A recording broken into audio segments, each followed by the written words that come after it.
সেদিন আসনি কেন? দূরের ওই আকাশটাকে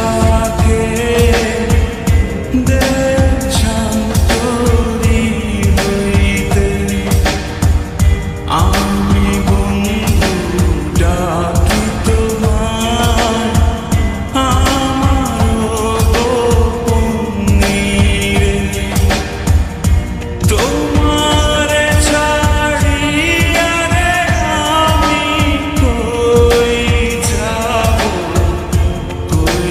যাব রে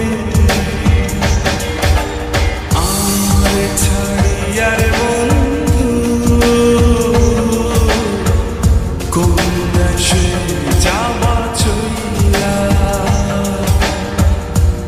দেহে আমার প্রাণ না থাকে কোন দেশে যাবা চইলা। শোনো, তুমি কি এখন আমাকে ভালোবাসো? ভালোবাসি কিনা জানি না, তবে আমার বন্ধুরা তোমাকে নিয়ে কোনো কসম দিলে আমি সেটা ভাবতে পারি না।